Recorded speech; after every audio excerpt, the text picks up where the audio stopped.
દર્શક મિત્રો, મુખ્ય સમાચારના ડિજિટલ પ્લેટફોર્મ પર હું છું આપની સાથે જાની.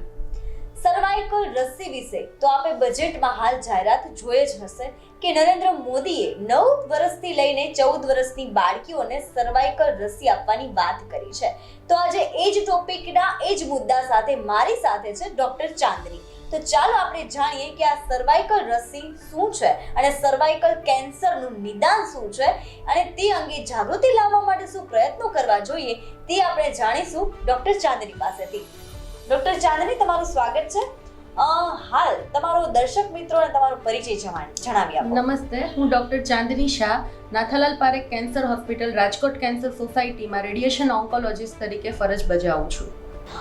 તમે કેટલા વર્ષથી આ ફિલ્ડમાં છો? હું 2013થી કેન્સરની સારવારમાં છું અને હું રેડિયેશન ઓન્કોલોજીની ટ્રેનિંગ અમદાવાદ GCRIમાંથી લઈને પછીથી લગભગ 6 વર્ષથી નાથાલાલ પારેખ કેન્સર હોસ્પિટલમાં રેડિયેશન ઓન્કોલોજીસ્ટ તરીકે રેડિયેશન વિભાગ એટલે કે શેક વિભાગમાં ફરજ બજાવું છું.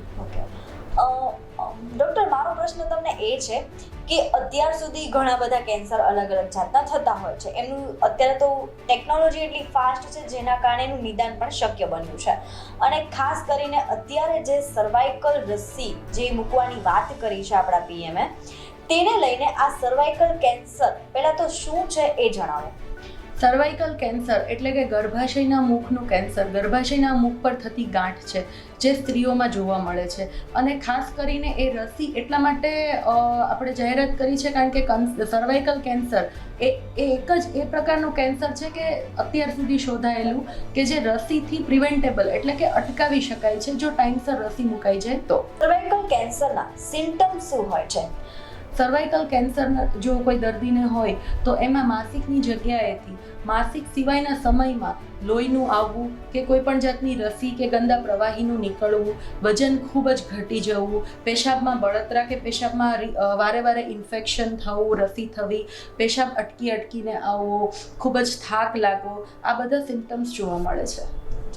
અને કઈ એજની મહિલાઓને સર્વાઇકલ કેન્સર થવાની સંભાવના હોય છે? સર્વાઇકલ કેન્સર થવાની સંભાવના યુઝ્યુઅલી 40 થી 45 વર્ષથી ઉપરની મહિલાઓમાં જોવા મળે છે. પરંતુ હવેના સમયમાં અમે ઘણા બધા 30 વર્ષની આસપાસની મહિલાઓને પણ સર્વાઇકલ કેન્સર ડાયગ્નોઝ થતા હોય છે એવું જોઈએ છે. સર્વાઇકલ કેન્સરની જે આ રસી આપવામાં આવે છે એની કોઈ આડઅસર થાય ખરી? સર્વાઇકલ કેન્સરની રસી જે હમણાં જ નરેન્દ્ર મોદી સાહેબે જે બજેટમાં જાહેરાત કરી એ પ્રમાણે 9 થી 14 વર્ષની ઉંમરને આપવાની ભલામણ કરવામાં આવેલ છે. પરંતુ એકચ્યુઅલી 9 થી 26 વર્ષની ઉંમર અથવા તો શારીરિક સંબંધ પહેલાં જો મહિલાઓએ રસી લઈ લે તો સર્વાઇકલ કેન્સરને આપણે રોકી શકીએ, નાબૂદ કરી શકીએ છીએ. એની કોઈ પણ જાતની સાઈડ ઇફેક્ટ જોવા મળતી નથી. ઇવન અમે લોકો ડૉક્ટર્સ, અમારા સ્ટાફ, અમે બધા પણ લેતા હોય છે અને આગ્રહ રાખીએ છીએ કે આ રસી સમયસર લેવાવી જોઈએ. સર્વાઇકલ કેન્સરની જે પેશન્ટ છે એમને કદાચ નિદાન થઈ ગયા બાદ એમને શું પરેજી પાડવાની હોય છે? કયા પ્રકારનું ધ્યાન રાખવાનું હોય છે? સર્વાઇકલ કેન્સર એક તો સૌથી પ્રથમ નિદાન માટે થઈને પ્રથમ એના લક્ષણો ઉપર ખૂબ જ ધ્યાન આપવાની જરૂર છે. જરા પણ લક્ષણો દેખાય તો તુરંત જ ડૉક્ટરનો સમયસર તમારે સંપર્ક કરવો જરૂરી છે. યુઝ્યુઅલી ઘણી વખત આ સોશિયલ સ્ટિગ્મા કે સમાજમાં કેવું લાગશે એના લીધે ઘણા દર્દીઓ બહાર આવતા નથી, જે ખૂબ જરૂરી છે કે પ્રથમ એ બહાર આવે. એ નિદાન થઈ ગયા પછી ડૉક્ટરની સલાહ પ્રમાણે સમયસર સારવાર જરૂરી છે. એની સારવારમાં શેક, ઓપરેશન, કીમોથેરાપી એ બધા અલગ અલગ તબક્કાઓમાં એની સારવાર થતી હોય છે. એમાં મુખ્યત્વે સારવાર શેકની સારવાર હોય છે. શેકની સારવારમાં કોઈ પણ જાતના કાપકૂપ વિના આપણે એ રોગને નાબૂદ કરી શકીએ છીએ. આ રોગ મટી શકે એવો છે જો સમયસર સચોટ નિદાન અને ઈલાજ થાય તો. અને ડૉક્ટર, મારો પ્રશ્ન એ છે કે અત્યારની ભાગદોડ ભરી લાઈફસ્ટાઈલ બધાની થઈ ગઈ છે અને ખાસ કરીને મહિલાઓ પાસે એટલો સમય નથી હોતો કે પોતાની હેલ્થનું ધ્યાન રાખી શકે.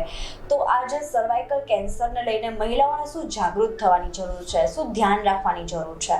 મહિલાઓ અને નાની બાળકીઓના પેરેન્ટ્સને, મા બાપને પણ ખૂબ જ જાગૃતતા જરૂરી છે કે જેમ કે આજે HPV વેક્સિનેશન છે કે જે સર્વાઇકલ કેન્સરની નાબૂદ માટેની જે રસી છે કે જે થાય નહીં, પ્રિવેન્શન માટેની રસી છે, એ 9 થી વર્ષની મહિલાઓને જે પ્રમાણે આપણે વાત થઈ એ પ્રમાણે પેરેન્ટ્સે અપાવડાવી દેવી જરૂરી છે. એ ઉપરાંત આ રસી 40 વર્ષ સુધી પણ આપી શકાય.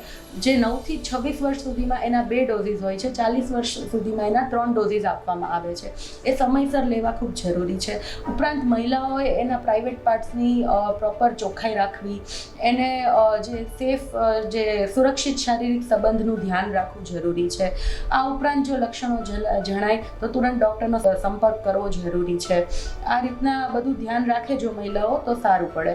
અને બીજું એક એનું સ્ક્રીનિંગ ટેસ્ટ આવે છે, જેને પેપ્સમિયર સ્ક્રીનિંગ ટેસ્ટ કહેવામાં આવે છે, જે યુઝ્યુઅલી 21 થી 29 વર્ષ સુધીમાં આ પેપ્સમિયરનો ટેસ્ટ દર 5 વર્ષે કરવો ખૂબ જ જરૂરી છે. એને સ્ક્રીનિંગ કહેવાય. એટલે કે લક્ષણો આવતા પહેલાં જ જો આપણે ટાઈમસર આ પેપ્સમિયરની તપાસ કરીએ તો આપણને એ લક્ષણો આવતા પહેલાં જ અર્લી સ્ટેજમાં ડાયગ્નોસિસ થઈ જાય અને અર્લી સ્ટેજમાં ટ્રીટમેન્ટ થઈ જાય.